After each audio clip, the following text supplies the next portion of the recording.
नमस्कार प्यारे विद्यार्थियों, स्वागत है आप सभी का आपके अपने YouTube channel study ventures classes पर। साथियों, आज से आपके CT 12th लेवल एग्जाम तक आपके मात्र 7 दिन बचे हैं। सभी विद्यार्थी क्लास में एक बार जुड़ जाएंगे। काफ़ी कम समय बचा है और क्लास को पूरा देखना है, एंड तक देखना है और क्लास को स्किप नहीं करना है ना।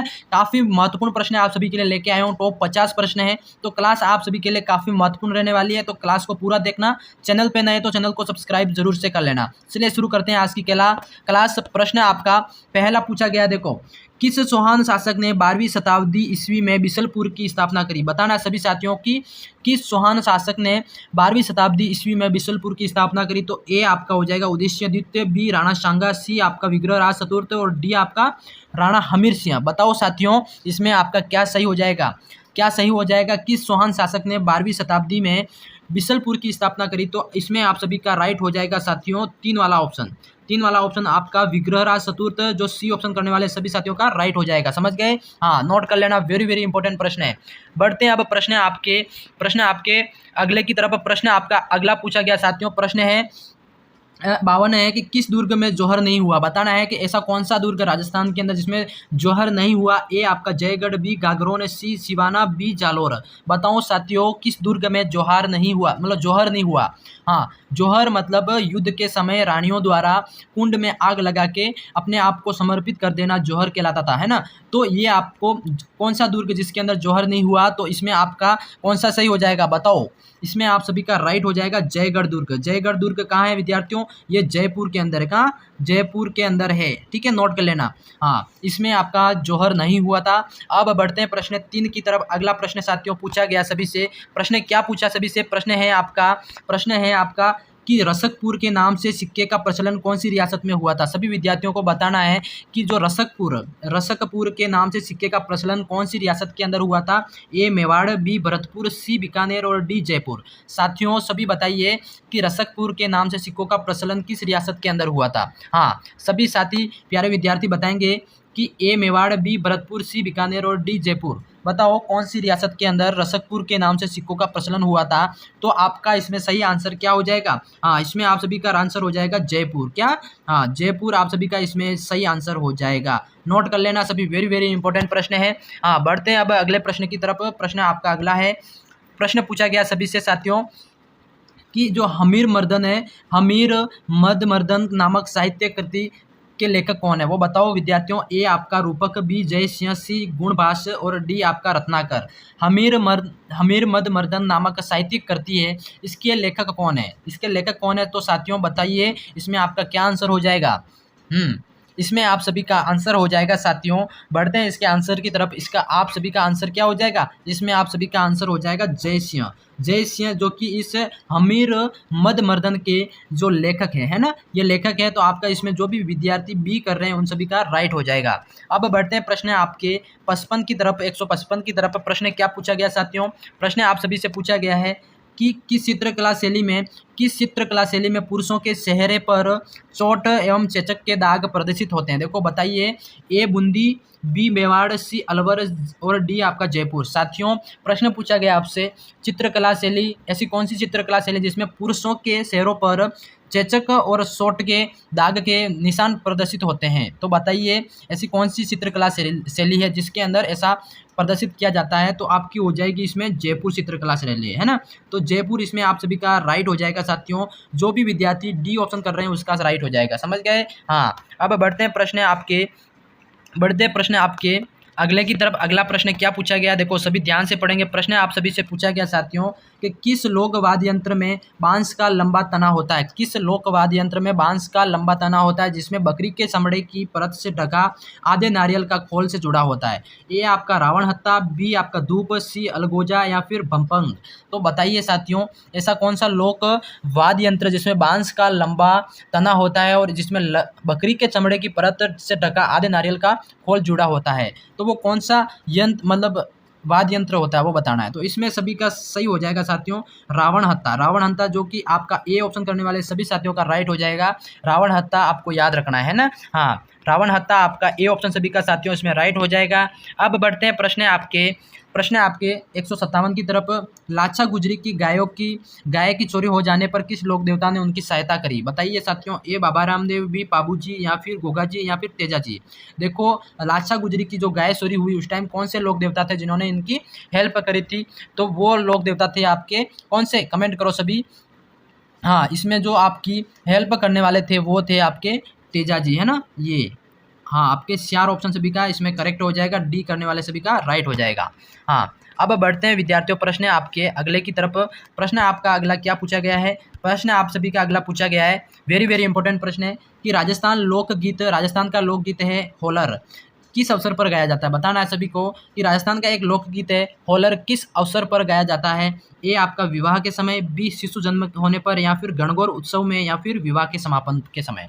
तो साथियों सभी बताइए इसमें कि जो होलर लोकगीत है राजस्थान का, ये किस अवसर पर गाया जाता है? सभी विद्यार्थी इसमें कमेंट करेंगे कि किस अवसर पर गाया जाता है। होलर लोकगीत की बात करें साथियों तो ये आपके शिशु के जन्म दिवस के जन्म होता है शिशु का, उस टाइम आपका गाया जाता है। तो बी ऑप्शन करने वाले सभी साथियों का इसमें राइट हो जाएगा, बी, है ना। हाँ, नोट कर लेना, बी आप सभी का इसमें राइट हो रहा है। हाँ, अब बढ़ते हैं प्रश्न आपके अगले प्रश्न की तरफ।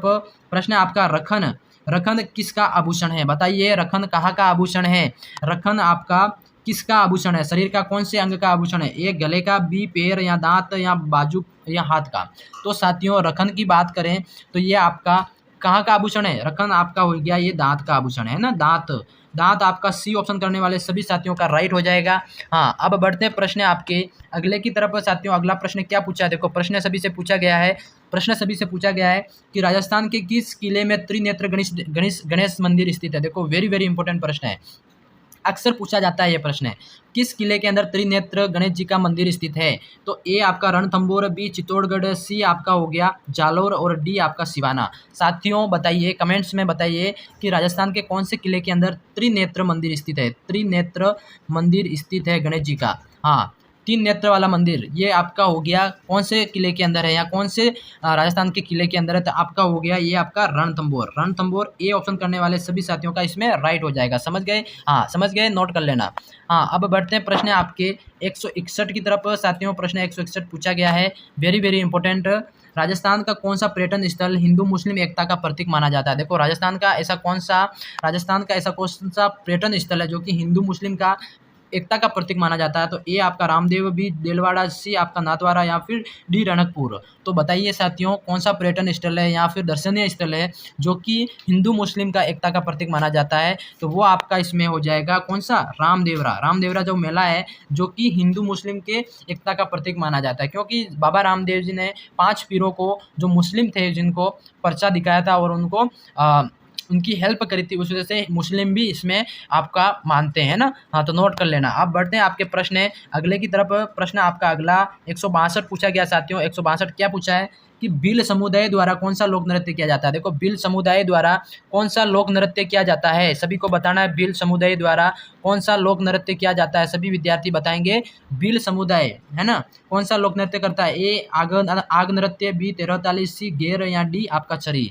तो बताइए साथियों, भील समुदाय द्वारा कौन सा नृत्य किया जाता है?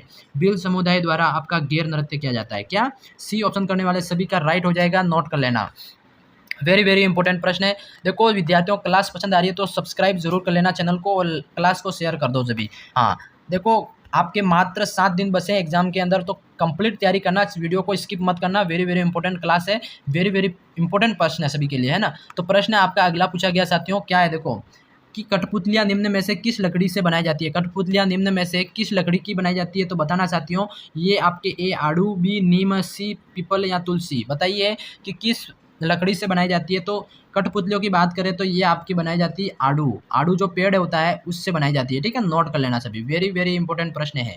हाँ, अब बढ़ते हैं प्रश्न आपके 164 की तरफ। प्रश्न 164 क्या पूछा गया है कि राजस्थान में मानसून का जुआ किसे कहा जाता है? वेरी वेरी इंपॉर्टेंट प्रश्न है। राजस्थान के अंदर मानसून का जुआ साथियों किसको कहा जाता है? ये नोट कर लेना, वेरी वेरी इंपॉर्टेंट प्रश्न एग्जाम के अंदर पूछा जाएगा। ए उद्योगों को, बी कृषि को, सी व्यापार को, डी आपका कोई नहीं। तो बताइए साथियों, मानसून का जुआ किसको कहा जाता है? तो कृषि को कहा जाता है ना, कृषि आपका 2 बी ऑप्शन करने वाले सभी साथियों का इसमें राइट हो जाएगा। कृषि को, है ना। हाँ, अब बढ़ते हैं अगले प्रश्न की तरफ। अगला प्रश्न सभी से क्या पूछा गया है, प्रश्न है आप सभी का वेरी वेरी इंपॉर्टेंट प्रश्न है। देखो ध्यान से पढ़ना, प्रश्न आप सभी से पूछा गया है कि चूहो का मंदिर नाम से प्रसिद्ध पर्यटन स्थल करणी माता मंदिर कहाँ स्थित है। बताइए भाई, करणी माता का मंदिर जो कि चूहों की देवी मंदिर से जाना जाता है, चूहों का मंदिर है ना, चूहों की देवी ऐसे कहते हैं, है ना ये मंदिर। तो ये कहाँ है बताओ, चूहों की देवी करणी माता का मंदिर ये आपका कहाँ है, ये आपका ए जयपुर, बी जोधपुर, सी आपका अजमेर और डी बीकानेर। तो सभी साथी बताओ इसमें करणी माता का मंदिर कहाँ स्थित है। करणी माता मंदिर का बात करें साथियों तो आपका इसमें राइट हो जाएगा बीकानेर। बीकानेर डी ऑप्शन करने वाले सभी साथियों का इसमें राइट हो जाएगा बीकानेर, आपका 4 ऑप्शन यानी कि डी ऑप्शन करने वाले सभी साथियों का राइट हो जाएगा। समझ गए, हाँ नोट कर लेना, प्रश्न काफ़ी महत्वपूर्ण है। प्रश्न आपके अगले की तरफ बढ़ते हैं विद्यार्थियों। अगला प्रश्न सभी से पूछा गया है, क्या है देखो 166 किन जिलों में कोई नदी नहीं है। ऐसे कौन से जिले जिसके अंदर कोई नदी नहीं है। तो ए जैसलमेर बाड़मेर, बी जैसलमेर जालोर, सी बीकानेर चूरू या फिर डी आपका जोधपुर पाली। साथियों बताइए इसमें कौन से जिले जिनके अंदर कोई बिल्कुल भी नदी नहीं है। तो वो आपके हो जाएंगे कौन से, बीकानेर और चूरू, बीकानेर और आपका जो हो जाएगा चूरू जिला जिसके अंदर कोई भी नदी नहीं है। समझ गए सभी, हाँ तो इसमें आपका क्या हो जाएगा, इसमें आपका जो सी ऑप्शन करने वाले सभी साथियों का राइट हो जाएगा। हाँ बढ़ते हैं अब अगले प्रश्न की तरफ। अगला प्रश्न आपका 167 पूछा गया है, वेरी वेरी इंपॉर्टेंट प्रश्न है कि सोम कमला अंबा सिंचाई परियोजना किस जिले में है। वेरी वेरी इंपॉर्टेंट प्रश्न है कि सोम कमला अंबा ये सिंचाई परियोजना है किस जिले में, ए डूंगरपुर, बी बांसवाड़ा, सी उदयपुर और डी चित्तौड़गढ़। तो साथियों बताइए सोम कमला अंबा सिंचाई परियोजना ये किस जिले के अंदर है। तो बात करें ये आपके डूंगरपुर जिले के अंदर है ना। हाँ ए ऑप्शन करने वाले सभी साथियों का राइट हो जाएगा ए, नोट कर लेना सभी। हाँ अब बढ़ते हैं प्रश्न आपके 168 की तरफ। 168 आपका क्या पूछा गया, प्रश्न आप सभी से पूछा गया है कि जो भारत में टंगस्टन की एकमात्र खान है वो कहाँ है। भारत के अंदर जो टंगस्टन की एकमात्र खान है वो आपकी कहाँ है। तो वो आपकी हो जाएगी डेगाना के अंदर, है ना। डेगाना आपका जो बी ऑप्शन है साथियों वो आपका इसमें राइट हो जाएगा। बी ऑप्शन करने वाले सभी साथियों का करेक्ट हो जाएगा, नोट कर लेना सभी। हाँ अब बढ़ते हैं प्रश्न आपके 169 की तरफ। प्रश्न पूछा गया है कि अजमेर की आना सागर झील निम्न में से किस नदी का पानी आता है। देखो आना सागर की जो झील है कहाँ है, अजमेर के अंदर, ये नोट कर लेना। अजमेर के अंदर आना सागर झील है और अजमेर के अंदर और क्या है, पुष्कर झील है। क्या पुष्कर झील आपका ये भी अजमेर के अंदर, और क्या अजमेर के अंदर एकमात्र ब्रह्मा जी का मंदिर है। क्या एकमात्र ब्रह्मा का मंदिर ये भी अजमेर के अंदर है, नोट कर लेना। वेरी वेरी इंपॉर्टेंट प्रश्न है। और आना सागर झील में कौन सी नदी का पानी आता है। तो ए बांडी नदी, बी बेड़स, सी शाम्बी या फिर कांकनी। तो बताओ भाई इसमें कौन सी नदी का पानी आता है। आना सागर झील में पानी आता है आपका बांडी नदी का, है ना, बांडी नदी, जो कि आपका ए ऑप्शन करने वाले सभी साथियों का राइट हो जाएगा, नोट कर लेना। वेरी वेरी इंपॉर्टेंट प्रश्न है। हाँ बढ़ते प्रश्न आपके 170 की तरफ। प्रश्न आपका 170 पूछा गया है कि राजस्थान का सर्वाधिक वन क्षेत्र वाला जिला कौन सा। राजस्थान का जो सर्वाधिक वन क्षेत्र वाला जिला है वो कौन सा हो जाएगा। तो आपका ए कोटा, बी सवाई माधोपुर, डी आपका सी आपका डूंगरपुर और डी आपका उदयपुर। तो साथियों सर्वाधिक वन क्षेत्र वाला जिला आपका हो जाएगा इसमें कौन सा, इसमें आप सभी का जो डी ऑप्शन है उदयपुर को सब सर्वाधिक वन क्षेत्र वाला जिला कहा जाता है, नोट कर लेना। वेरी वेरी इंपॉर्टेंट प्रश्न है, ठीक है विद्यार्थियों। क्लास ज़्यादा लंबी हो जाएगी, इस वजह से मैं आप सभी के लिए प्रश्न 20 आपको कंप्लीट करवाया है। ये क्लास आप सभी को कैसी लगी कमेंट सेक्शन में जरूर बताना और चैनल को सब्सक्राइब जरूर करना साथियों। आप सभी के लिए मेहनत है, आप सभी के लिए ये सब कोशिश कर रहे हैं। आपके अच्छे नंबर आएंगे, आपकी सिटी में सिलेक्शन हो जाएगा तो हमें बहुत खुशी होगी, इसलिए चैनल को सब्सक्राइब जरूर कर लेना। धन्यवाद।